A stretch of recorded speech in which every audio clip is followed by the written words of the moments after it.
What's shaking, guys? Zook Dancy here. Welcome back. Are you a magician that wants to make money? Are you tired of just doing magic in front of your mirror or your camera and you're ready to make some money? Maybe you want to go pro, maybe you want to do this part-time. I've got a great guy today that's going to help you do just that. I have got this guy with me today, Mr. Rob Anderson. He is a great buddy of mine here in Las Vegas. He's going to give you the background on all he's done.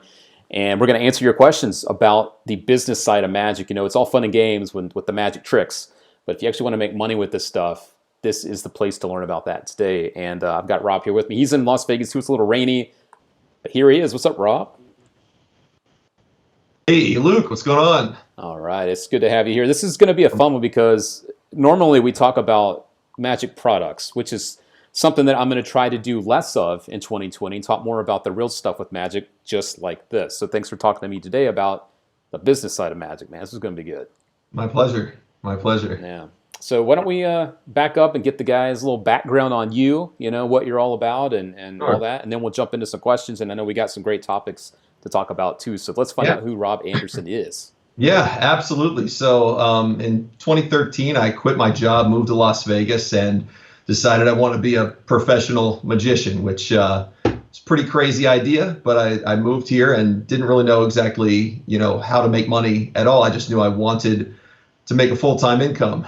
So I tried everything from, going onto the street and doing street magic for tip money. I did a couple of odd jobs there for other magicians. I worked on YouTube really hard. I actually went really viral on YouTube. I had a lot of YouTube success back in 2014, 2015, which even led to a major TV show. I did all the things that people said, should amount to an amazing career and a lot of money. And money came a few times in kind of giant windfalls, but it was never consistent. And when YouTube fame kind of faded, and I stepped away from YouTube. And when TV just decided TV's like an NFL career, can end at any minute. I realized, shoot, none of these things really are leading to consistent money and a consistent career. So what I did was I focused on the business side of selling the service that I had. I've always been an entrepreneur. Since I was 13 years old, I've wanted to own my own business. I started my first business when I was 17. Since then, I've run a number of small businesses from home, and I realized that with me having a service to sell in the corporate event and private event industry, this was similar to those businesses I've run before. So I started learning everything that I didn't know already about entrepreneurship, about sales, about marketing, and I applied that to my magic career, and it's been able to lead to a consistent six-figure income performing magic for a living full time. And now I'm here with my new channel. I just started a new brand, a new channel called Moneybeard. One word on YouTube, Moneybeard, Money Beard. People sometimes don't get it the first time, I don't know. Where I'm basically teaching the principles of entrepreneurship and business and sales and marketing and even YouTube tactics to help you make more money and be more successful. And it's not just for magicians, it's actually for anyone that wants to be self-employed, doing something on their own like I've done. The principles are largely the same, but today we're here to talk about how to make more money in magic. Absolutely we are. And we've got people watching from different countries, people at different skill levels, people that are just getting started that one day wish they could do this full time. So we've got some really good topics lined up for you guys today. But along the way, if you do have questions for us, that's why we're here live with you to take those questions live. So let us know, guys, if you have some questions out there, just drop them in the comments, and we will get to those as we go forward, for sure. So I think the first place to start is where to start with all this stuff. You're a magician. Let's say, Rob, I'm Mr. Magic over here. I know a few card tricks. I might know some other tricks, but I actually want to start making money with it and not just sit in my room doing this for a camera or my mirror. So where do we start? So I would say that's such a great question. And the first thing I would recommend in that case, if that's you, is you need to find clients who want what you do. So where do you go to do that? And I would start actually in your local market. It's great to be posting to YouTube. It's great to be posting to Instagram, and it's great to do all those things. But there are so many people, if you're starting out in your local market, that would be interested in hiring a magician. Granted, not for the $10,000 show, but for local small family parties, private events. And you can find those just by, here's what I recommend doing.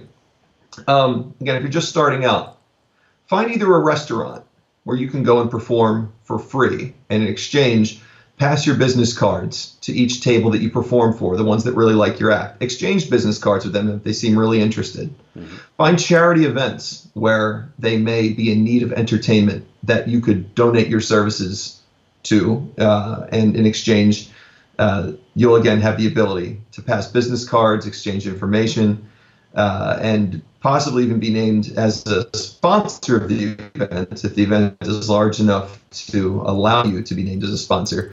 But you want to get your name out there in your local market and start saying, like, hey, I'm here to do business. I'm available for clients that would like to hire me. And that's just a great way to start finding some of those clients in your local market. Yeah. And, something else we talked about, too, that's really important is realizing that this is a business. There's a reason why it's called show business. There's the show side of it, and there's the side of it where you actually have to do the business. And I think, as you know, a lot of people miss that. They just don't even realize that's a thing. Yeah. I find that many magicians, and I was guilty of this for a long time, especially first starting out, they think about the show 80% or 90%, and they think about the business side 10%. They almost sit at home and wait for the phone to ring, and sure, they should be doing the opposite. If you want to make money, look, if you just want to be an artist, that's great. Sit at home and invent new magic tricks and new methods and do all that. But if you want to make money, then you need to think about your show 20%, and the business side needs to be 80%. That's just speaking from a business perspective. And there's people that don't want to make money, and that's fine. But if you really want to make magic a full-time income, if you sit at home and you are frustrated over not making enough money and wondering why you're not getting booked and wondering why you can't find clients, that is often what I've seen. And again, with myself, a common factor is we think so much about the show. I've got closets full of tricks that I've bought and practiced and never used. We all do. Less than 10 core routines that I typically do at a night where I'm charging very large amounts of money to go and perform these same 5 to 10 tricks over and over again. Sure. Because the entertainment factor is high, by the way. So you have to be entertained. I want to make that really clear. It's not that you have a bad show and get away with this, okay? Because you'll never work after a while.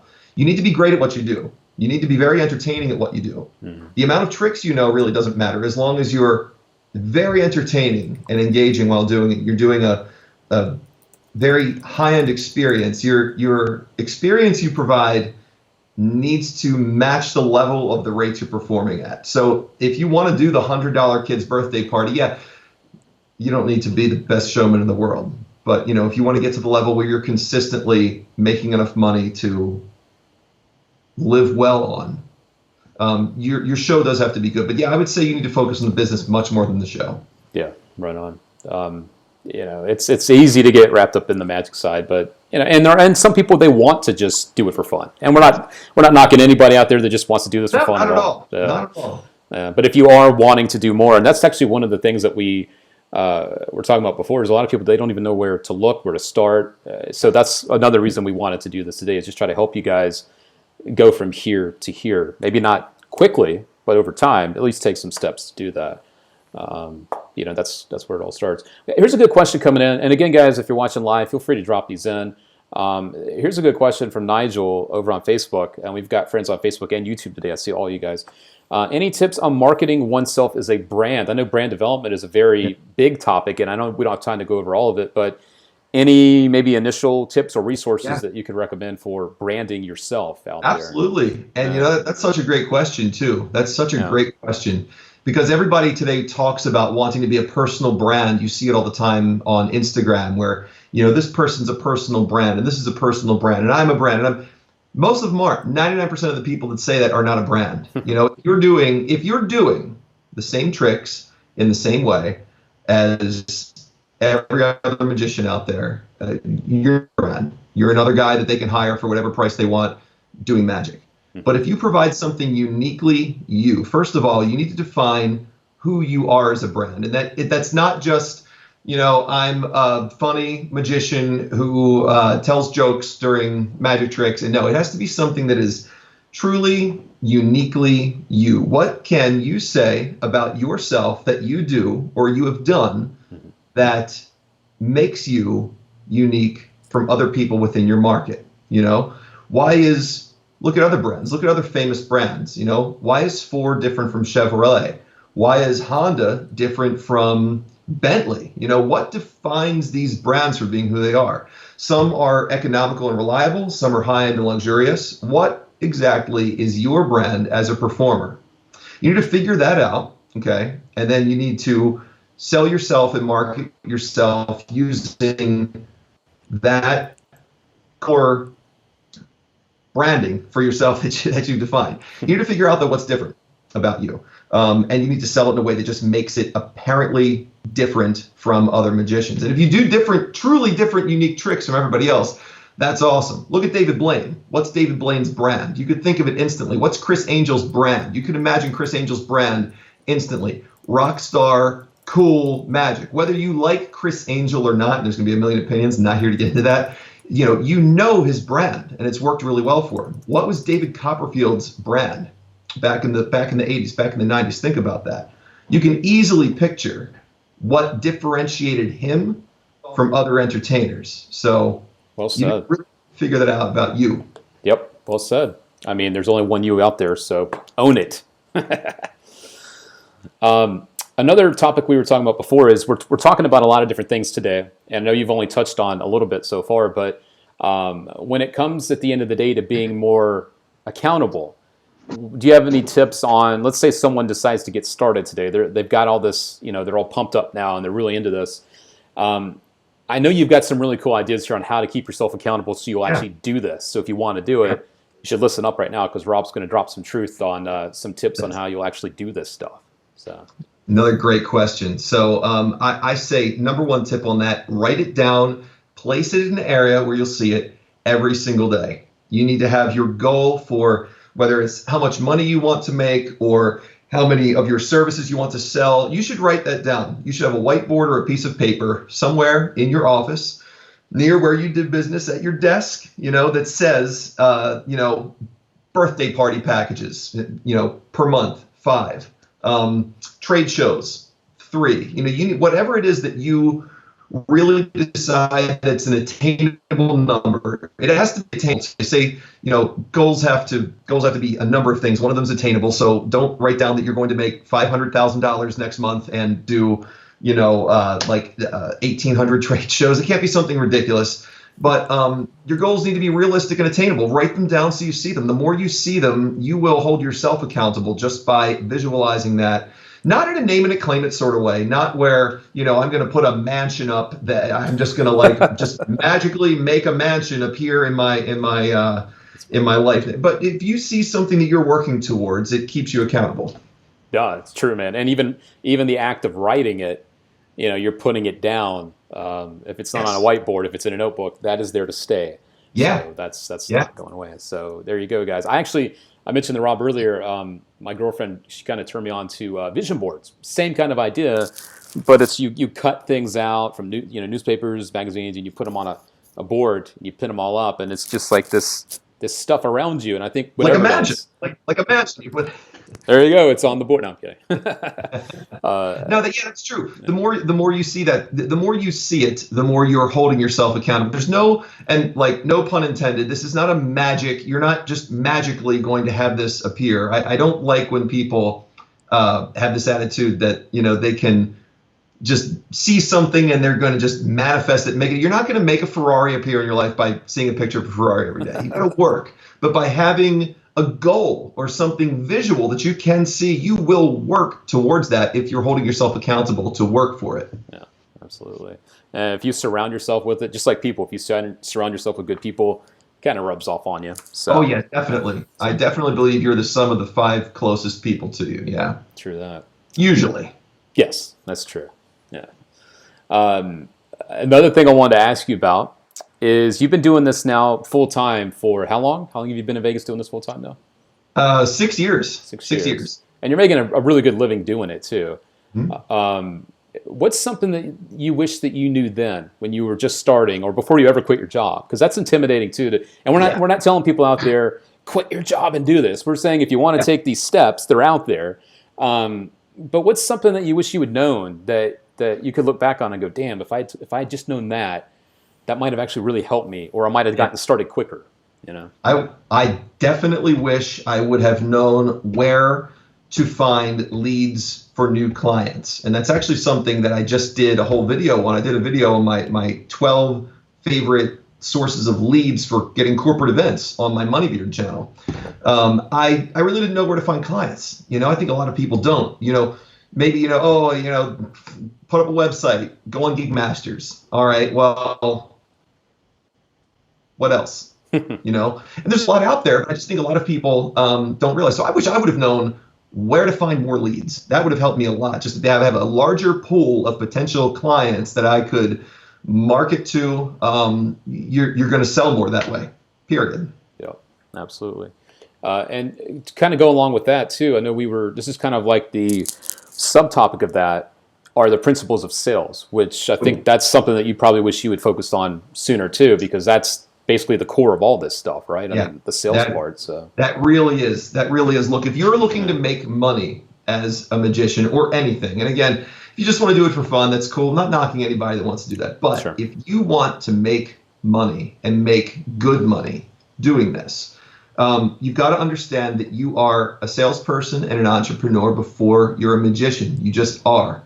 And if you don't think of yourself that way, you're not gonna get anywhere. right. Sales is based on the principle that the most important sales principle I've learned, if I could convey one sales principle, is that people don't buy services and products nearly as much as they buy solutions to problems. Everyone has a solution. Everyone has a problem they're trying to solve. If you can speak to that person's problem, to their pain point, even if it's the pain point and the problem of having a boring event or a kid's birthday party that there's going to be a bunch of screaming kids and they're not going to have anything to do. If you can speak to the problem someone is going to want to solve, again, you will sell more stuff, period.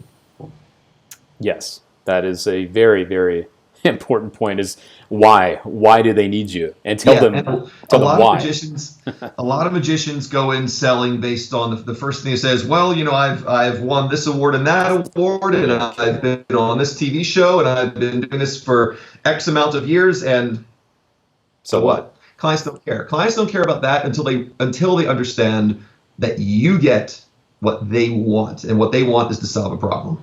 Yeah, and I hope you guys are taking notes here too, because again, these are things that Rob uses and has used to make a full-time living as a magician, and he's also turned this into some niche businesses too, branched off of magic. We'll get into some of that too, but this is the real stuff from a real guy that lives in a very competitive town too, Rob. I mean, we're both in Las Vegas. I know you travel a lot for gigs too, but I mean, it's hard in this town, but you've also found a way to carve a niche in that too, or carve your way in that. Yeah. It's very competitive here.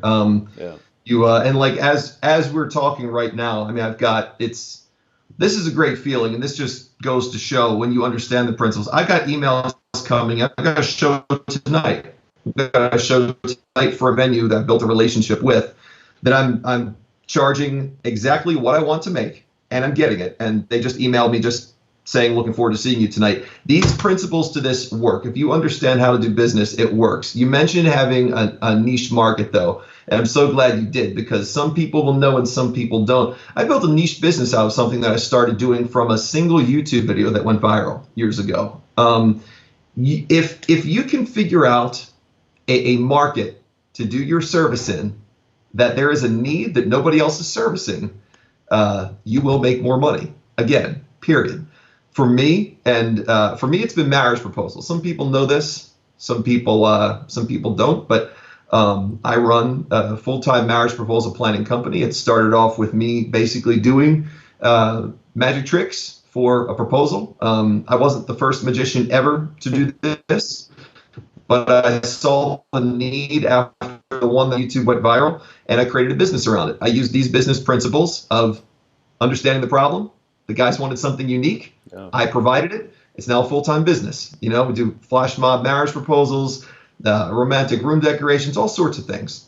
If you can figure out how to, don't copy. Please don't copy, so I don't have to go and spend a lot of money to we won't go there. But find find a market where no one is doing magic. I'm going to give you a couple of examples too.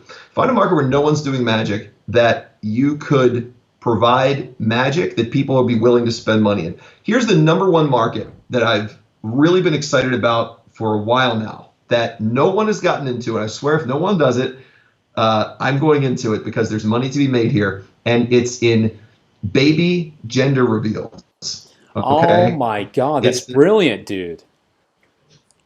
It's the thing where, and if you're not familiar, it's the thing where parents, it's like going viral all over the internet for a couple of years now. It's getting bigger and bigger, where parents are having a baby and neither of them knows whether it's a boy or a girl yet. They go to the doctor. The doctor gives the results to a friend. They have a big party. And the friend, in some big sort of fashion, like with a big smoke bomb or like a bunch of balloons that they bring in, surprise everyone with the gender of the baby. No one's doing magic for this yet. How is no one doing a magic act for this yet? People are spending money to have these parties. This is a great opportunity to do magic and corner a market that is going to be growing, growing, growing. Everyone wants to do this sort of thing for the gram. That's all it is. It's all over social media. The gram. They do it for the gram. That's all it is. It's all it is, just so they can get the social media credit. If someone out there can figure out a great way to do a baby gender reveal, man, that's such an untapped. That is a niche market, but that's just one idea. But if you can find, like, who would have thought, like, that doing marriage proposals could be such a big thing, And I'm going to be expanding into other cities. That's one of the plans for 2020. There's so much you can do, and then not just thinking within the box of, all right, I'm going to do magic for this specific type of party, but where could it go from there? If you were able to capitalize on that market using the same basic principles I've done with my company, what else could that grow into? You could build relationships with other party planners, other event venues to host these gender reveal parties. There's so much that you could do there. There's really so much that you could do there beyond just doing a couple of magic tricks for a gender reveal. I think it's a full-fledged business that someone out there could easily start a six-figure business doing that, and it's just totally untapped right now. Yeah, I mean, just look at what's going on out there in the real world. There's obviously a need. There's popular. It's huge. Plug yourself into that. That's brilliant. Yeah. There's someone, Daniel Rick, saying, how much am I paying for all of this, because this is treasure. So people are starting to get it. The stuff you're sharing is not just pipe dreams. This is not BS. This is true workable stuff. And Rob does not have a quote unquote real job. This is what he does. And that's exactly why I wanted you guys to have a chance to hear about this type of stuff, because it's great to talk about new tricks, but it's even better if you can get out there and get paid to do them. Yeah, absolutely. When I started out, I moved to Vegas. Look, I slept on my friend's couch. All right. I remember I was literally the starving artist when I came here. Okay. For the longest time, I ate spaghetti every single night because I could barely afford anything for like the first year or two. Even when I was going viral on YouTube, I had so little money. The money that came in windfalls basically covered the bills in between windfalls a few times from just, I wasn't making enough money to live on. I didn't know how to make money. I know what it's like struggling and not understanding things. So, I mean, I'm glad to be able to share some of, what I know to be able to help people get out there and achieve a little bit of success for themselves. And also just to note flat out, guys, this is not impossible. I mean, it might be a bit, it might be something that's intimidating, but it's not impossible at all. And I mean, you're talking to a guy right now, you're listening to a guy that is literally the epitome of this. He started with nothing, and now he's got multiple businesses that he runs because he just did the right things. He put his head down and he did the work. And that's the other thing too I want to make known. None of this happens by itself. Absolutely none of it. You've got to be willing to do the work to do any of this. That's a hard realization for some people because everything today seems so instant gratification wise with social media, and people think it's just going to come to them. Yeah. It doesn't. It really Yeah. doesn't. I could tell you every single one of my trade secrets, which I'm not going to give away every trade secret at, but I could tell you everything. And if you're not willing to work, it's not going to happen. It won't happen. You might as well go watch something on Netflix, because this is useless to you if you're not willing to work for it. Nothing just fell in my lap. The sleepless nights that I spent editing YouTube videos years ago, the work that I put into building relationships with the clients that I have, the work that I put into making sure that my show is great, that my entertainment is great, before I even understood the business. All the work that I had to do, pouring over all of my copywriting on my website and just all my promo materials, and it's not just going to happen. Okay, that's the thing, and it's something that if you work, you can succeed. Yep. But I don't want you to mistakenly think that it'll just fall in your lap because you listen to something that sounds kind of motivational. Sure. Speaking of listening to stuff that's motivational, and we're going to give you a link to Rob's channel. It'll be in the description. I've already got it on the YouTube channel. But there was one episode in particular, or one video in particular from your new Money Beer channel, the one with Kevin Lee talking about making money on Instagram. That was pretty eye-opening for me. And I know you played in that world for a while with YouTube and stuff, but there's a kid, and I say kid lightly, that really gets it. I mean, Kevin he's a great guy, great head on his shoulders, and you guys should definitely check out that video. It's Rob, talking to Kevin, and you guys know who Kevin Lee is. He's the only magician ever featured on the @Instagram account over on Instagram. It's insane. Kevin's done so much at such an early age. If I could have done even half of what Kevin's done, I think Kevin's like 22 now. If I could have done half of that. When I was his age, I was working in IT. All right. He has got such a bright future, and he knows so much, and he sat down with me, and he willingly shared his time with me to talk about how he's grown his Instagram channel and how he's made. I mean, he's doing so great, making really great money from just really innovating on the idea of doing magic on Instagram. And he talks about all that. It was a great interview. Yeah, and like I said, guys, we'll have links to this stuff for you, so don't worry, we'll hook you up. Here's a good question coming in from my friend Daniel over on Facebook.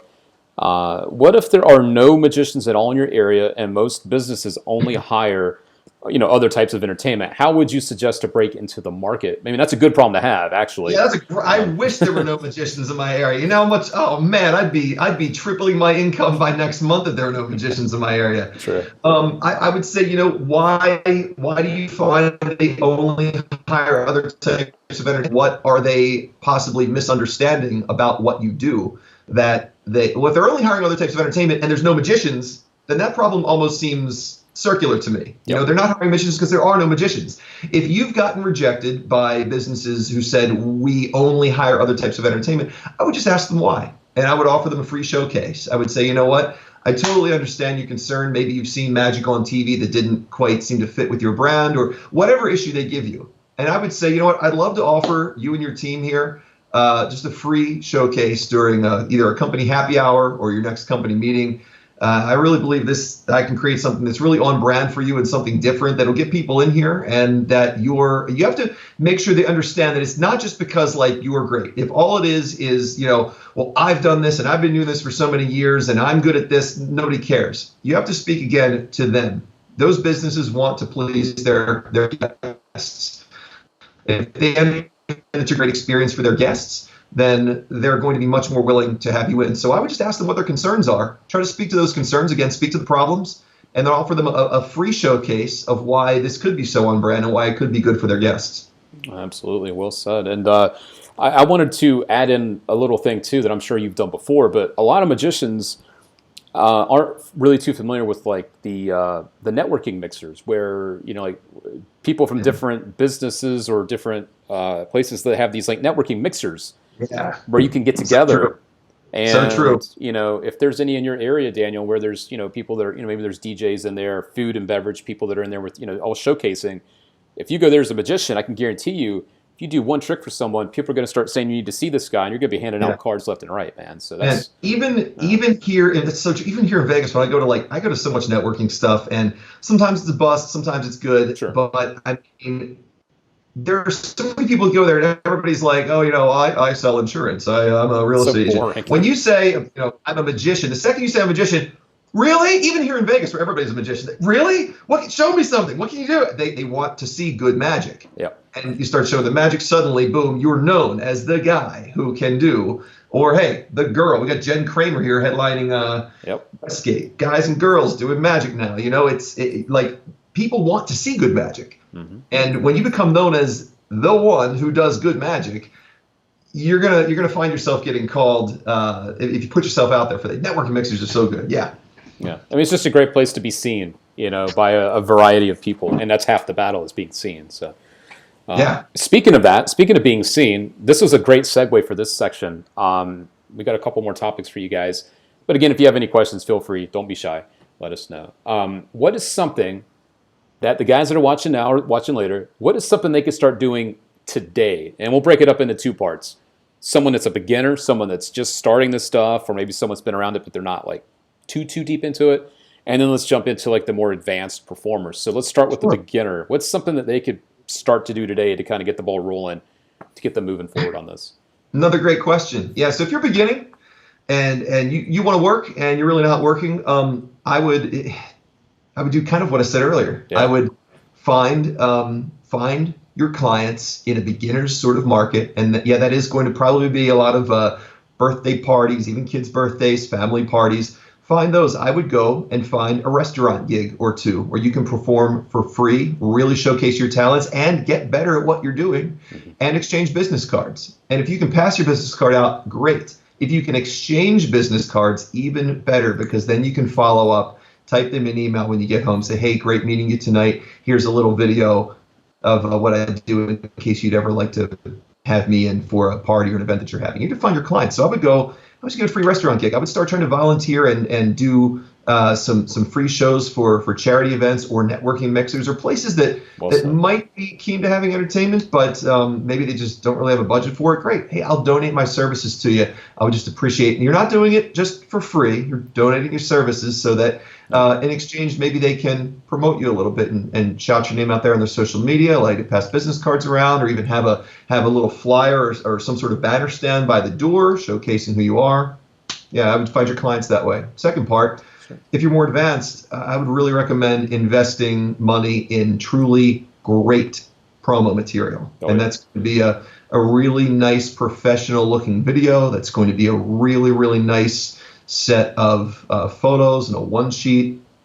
You want your promo material to elevate you to the level of the rates you want to be at. You don't want to be doing the $150 kids' birthday parties forever. If you want to charge $750,000 to do strolling magic, okay, great, you can, totally can. You just need to be able to have the service and the promo that makes it apparent that that's where you should be, and get a TV appearance in there. A lot of people, if you want to get on TV, here's one quick tip I have. If you want to get a TV credit somewhere in your promo reel, you don't have one. Even getting on local news can look so great, because how many people do you know personally that have been on the local news? Probably not many. Yeah, so sure. What I would do is donate just one of these charity events that you're donating services to. I would get in touch with the local news station where you're at, or have the PR person for that event contact the news station, promote that event with the news station. Everyone loves a good story. Everyone likes a good cause. Go there and then do a little bit of magic in studio on the local news station. Smart. While promoting the event, and Jim the Magician is going to be at anti-cancer event next weekend at the kids' hospital, whatever. I'm pulling things out of thin air, but you're going to be at such an event. Go see him there. It's a great cause and whatever. Boom. But if you're not that, and I don't want to, I shouldn't have said the anti-cancer thing. That was not. I don't want to make it seem like we're exploiting cancer to get on TV, but there's lots of charity events that you can go to. There's a bunch. Literally, just type in fundraisers and charity events, and people love that stuff. It's great if you can promote that while at the same time getting on TV to promote the event and do a little bit of magic in studio. It's a great thing to put in your promo reel. Absolutely. It goes far. And you're doing a good deed at the same time. So, Yeah. yeah. And like you said earlier too, when you're donating your time, if you're on the beginner level, it help you get better at actually performing for real people, which you can't do at home either. So, yeah. There you go. Absolutely. It's much better to hone your skills and your tricks and mess up at a restaurant table at the Olive Garden versus in front of 2,000 people at that major corporate event where, for Microsoft. Trust me. True that. We had a good live question pop in, and then we had at least one more topic here, and this is a good one. I don't expect you to go too long on it, but Colin McNamara would like to know, would you speak on determining rates? So let's just get down to the nitty-gritty here when it comes to the money. How do you determine how much you're worth or how much you should charge? Ultimately, you charge whatever you want, okay? Like you set your rates at whatever you want. But if you're just starting out and you have no idea what to charge, you got to do a little bit of market research. And I don't want to make it seem like this is like a sneaky thing to do, but you do need to figure out what other people are charging. You could try and email around to some magicians in your area or call them and say like, hey, what do you charge for this sort of a show? A lot of them won't tell you. A lot of them are super secretive about it. Mm-hmm. And I sort of get why, but you don't really need to be. If you just send out and ask a couple of people for quotes, you get an idea of where they're at. And this is super important. You're not doing that so you can undercut them. If you find everybody in your area, you want to do kids' birthdays, everybody's doing kids' birthday for $200. Don't do it for $150. Don't do it for $100. You want to make sure that you're not undercutting. You want to make sure you're in the range, an acceptable range for where everybody else in your market is, because you don't want to drive the rates down. Mm-hmm. So it's beneficial to you to charge the same rates that are kind of like going rates in your market. You don't want to go too high at first if you have no promo to back it up, but you do want to you want to make sure that you're in line with other people. After that, honestly, you just figure out what you want to charge. After a while, if your promo's good enough, you got the credits, you just start quoting higher prices. And you're going to lose a little bit of clients at first, but when you start going into higher markets, you'll find that there are a lot of corporate clients who will be prepared to hear higher rates. And literally, you just put your price out there. And I did a whole video on this too. On what not to say when someone asks for your price. In a nutshell, you don't ask for permission to charge your price. When someone says, okay, so what do you charge for something like that? You don't say, I was thinking maybe like 800. No, you say, yeah, my price for that sort of a show that I typically receive is $800. Yeah. And that's it. Yeah. And that's it. What are your thoughts on quoting high and then getting where you wanted to be? Because sometimes you're going to get that bite. Sometimes, and it's nothing new. I'm not making up that. I mean, this is ages old thing. But you don't quote really high, but you quote something you think you can't get, and you're going to meet in the middle where you really want to be anyway. What are your thoughts on that, or is that something that you should wait to do when you're a little bit more dialed into being a performer or a business person? That's a great question and great add-on to that question. You need to make sure that your level of service meets the rates that you're charging. I have seen. What I mostly see it with is agents that will bring in a cheap magician, charge a venue an outrageous rate, and then provide a magician that I have heard verbatim. The venue comes back to me because I have relationships with these places, and they say to me, I can't believe who they sent over. This person looked like a meth addict. Wow. And you cannot provide a substandard service and charge a high-end rate. Okay, if you can't do, like I say this, you can't do McDonald's service for a Ruth's Chris price. You can't do it. So if you're quoting high and getting to where you want to be, first of all, be doing the level of service that justifies that price. And there are a lot of people who will want to bring your price down a little bit. I've recommended in the past, and I still do. I'm not currently doing this because I don't right now. Quote 15% higher than what you want. Do you want 500? Put tell them 6, or tell them 575. Oh, can you do any better? Well, and explain to them, the value that is coming along with your service. and maybe offer them some sort of like a limited time discount where if they are willing to book in the next 48 hours, you'll drop the price down to 500 for them. It's really good. It's really good to stick to your prices, because when people start to realize that they can get you down your prices, it devalues you, and they will respect you a lot less. They just will, period. I've been there. I've done it enough. I don't do it almost at all anymore, because I don't want to devalue myself. If I say my price for a certain type of show is this amount of money, it is that rate. And if you want me to bring it down, we could potentially adjust the value that's being provided. Mm-hmm. But if I say 2,000 and you say our budget is 1,200, well, here's what I can do for 1,200. I've got a different service that I can provide for 1,200. We could take time away. Right. Could I just do it for 1,200? Well, and I did a whole other video on that too. What to do when someone says they found somebody cheaper. There's all of this is answered in detail on my channel. But yeah, I mean, I would quote your price high. If you want a high price, I'm taking way too long on this question. Sorry. If you want a high price, be doing the level of service that justifies that price. And when you quote it, stick to it, or be willing to come down slightly. Like if you know you want 5, say 6. Be willing to come 5 if they really press you on it. But make them understand that there is a certain amount of value you're providing, and your services are based on the value you're providing. Sweet. Yeah, that's great. I mean, you got to make sure that you know the why, and if you're ready to do this stuff too. Because if you don't, you might get the quick money, but you may never get rebooked again by that person, and word spreads too. Oh, yeah, so absolutely. Yeah, that's not cool. Speaking of getting booked, why don't we touch lightly on a big topic? And I know I've seen some people talking about it already. Sure.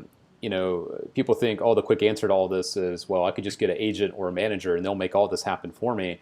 Why don't we talk a little bit about the reality of having an agent or a manager or any other services in that group? Because I know that people think it's the easy way. There's so much to say about that. And I mean, man, I know. If you just want to just get an agent, all right, who are you? Are you Chris Angel? Are you Dave Blaine? You can probably get an agent pretty easily, Mm-hmm. If you're not a big name, I found it very hard to get like a dedicated agent that is out there hunting for work for you. I have had a manager. He was great. We're still good friends. He's not currently managing me. He handled all of my TV appearances and was doing a lot of my corporate events. But even then, he a lot of times was not always going out there just dedicated to hunting things down for me. It's if you want someone that's going to be like hunting for work for you, you need a marketing director, or you need someone who is adept at cold calling, cold emailing, and finding work for you. And in my experiences, that's not going to be a dedicated agent or a dedicated manager as a magician. Speaking just as a magician in the private event market. That is what I'm speaking as, just to be clear. Mm-hmm. You can find talent agencies, and there's a million of them. And talent agencies usually have a roster of magicians and other talent, and they're not exclusive. So you can belong to a billion different talent agencies, and there are a lot of them. Mm-hmm. And a lot of times these talent agencies, though, they get requests coming into them from somebody having an event, say, hey, we're having an event, we're needing, this, and we need a magician there. And the agency will then say, okay, here's our roster, here's who we have, we've got this person, this person, this person, here's our magicians, here's the prices for them, which one do you want? And typically, though, a lot of times they're pushing the person that they can get over there for the cheapest amount of money. That is how talent agencies that are non-exclusive usually work. And it's a pain dealing with them. They will lie through their teeth all day long to you. Not all of them, but a lot of them will. There are some really great out there. There's some really great talent agencies to work with. There are some that are just they'll just lie through their teeth to make as much money as. I mean, I told you about the one here in Vegas. I'm not going to say the name of who will send the cheapest person over. Who literally the client came back to me and said the person they sent looked like a meth addict, and by the way, sprayed soda all over this very wealthy Chinese business person, CEO of this company. Sprayed soda on them during a trick. Wow. That went wrong. So you can find an agency, but you have to work with a lot of different agencies, and be really easy to work with. If you want to work with agencies, the thing that I would say is be willing to negotiate your rates. They're not going to pay what you want. Agencies won't. Speaking just talent agencies. I'm not talking about DMCs. I'm not talking about working with a manager. Just local talent agencies. Be willing to work for the rates that they give you and be really easy to work with, and you'll work a lot with them. Those are the two most important things. And I myself, I'll be honest, I've cut ties with a lot of agencies just because I don't like, again, devaluing myself, and I just don't like a lot of the ways that some of them do business. I'm just going to be totally candid about it. I don't work with them. You can get a lot of work. You can build great relationships with them. You can work a lot if you're willing to take what they give you. They'll call you and say, we have an event, we need you to perform for $300. You'll say, okay, could I get 400? They will hang the phone up and call someone else. And they will, and they've done it to me. They've done it to me, and I mean, the amount of stories I could tell you. I've showed up to an event. I've had that exact situation happen where before they hung up and called somebody else, I agreed to do it for the 300. I showed up to the event, and they handed me an envelope with like $800 in it, which the client should never do. The client's supposed to pay the agent directly. They hand it directly to the talent. And I gave them back the money. I told them that goes to the agent. But these agents, they're I've said enough. I don't want to keep laughing on this. Yeah, no, that's cool. I know there's a bit of a stigma when it comes to some of this stuff, and just I think that the thing is, two important points I'm taking from this. One, just be aware, that they're also looking to make money off of you. Yeah, which is great. Yeah. I say this, and I get this question too, and I don't want anything to be misinterpreted what I'm saying, because they do want to make money off of you, which is great. If I tell you a rate that I want to get, and you pay me that, that's awesome. Like if you come to me and you say, hey Rob, there are some agents that are awesome to work with, and they'll say, hey Rob, we've got an event coming up, and we, what would you charge for this sort of event? And I tell you $1,000. And it's like, all right, great. And I go and work the event, and they give me the $1,000 that I want, no hassle, no problem.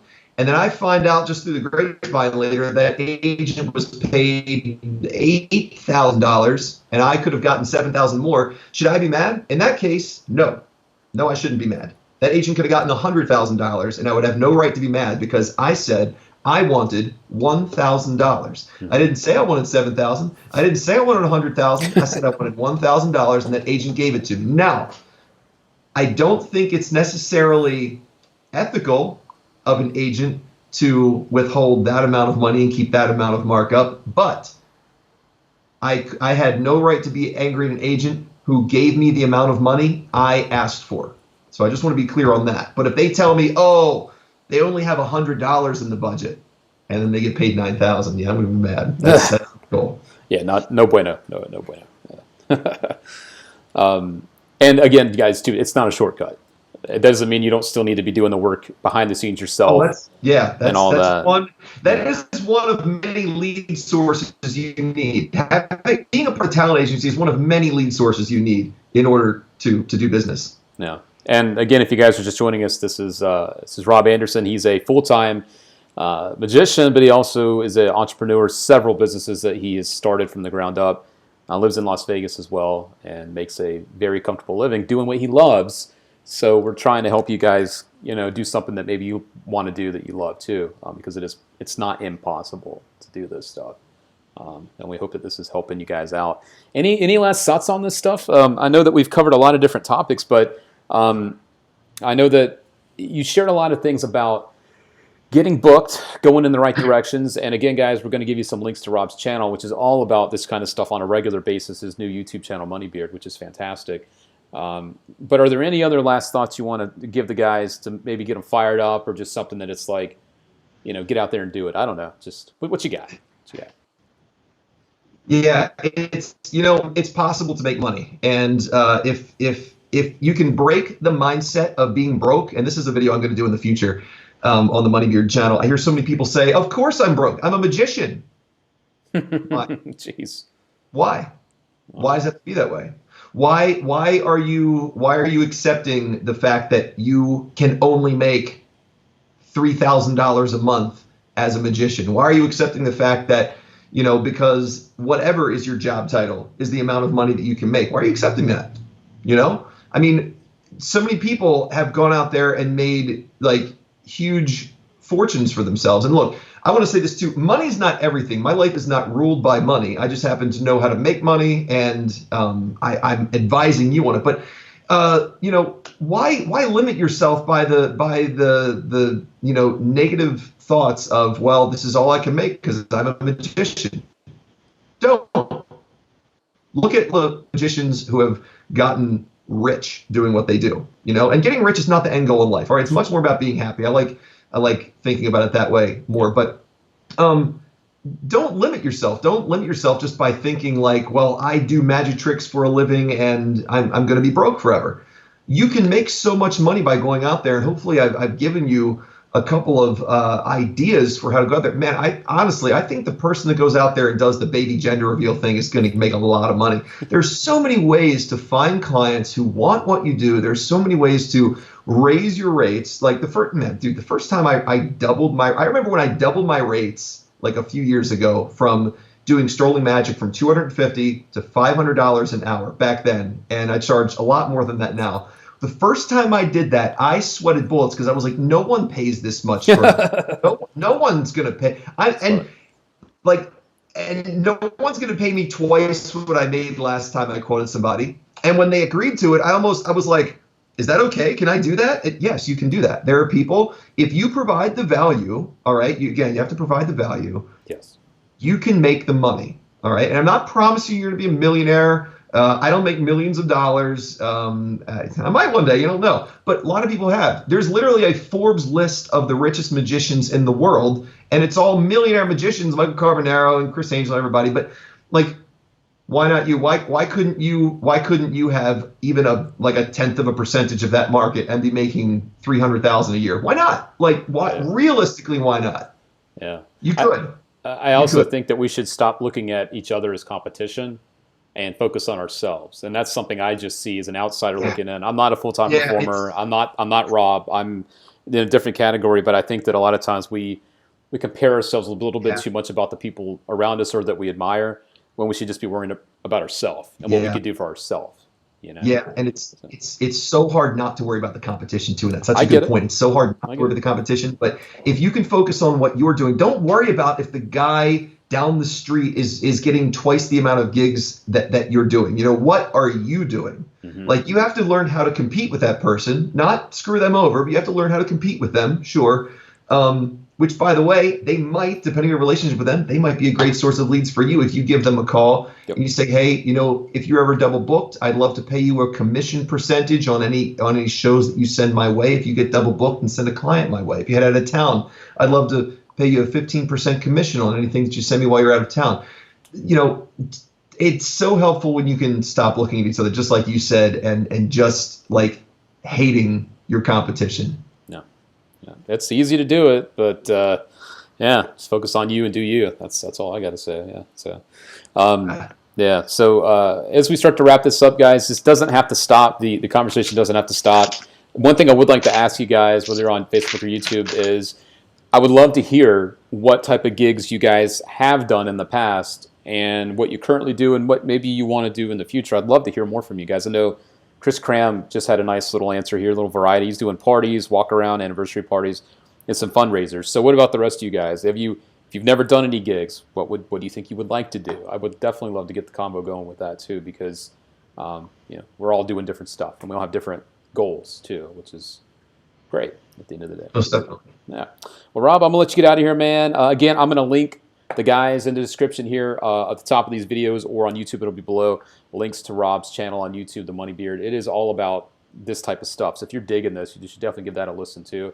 And Rob, as you can tell, knows his stuff. So if you're looking for a great resource, I think you just found it. All right. Cool. Sweet. Well, thanks, Rob. I will.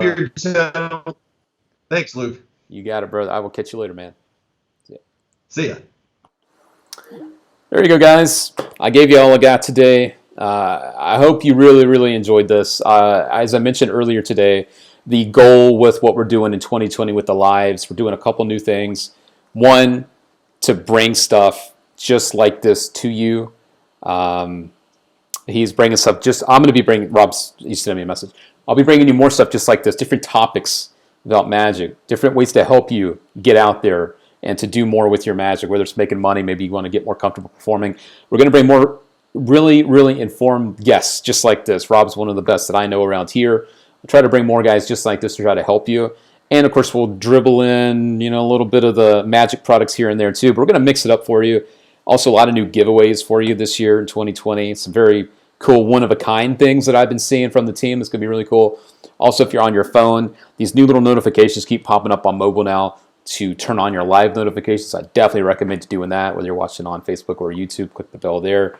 There's a lot of things you can do now to keep up with us. And this is just the start for the 2020 season. I'm very excited about it.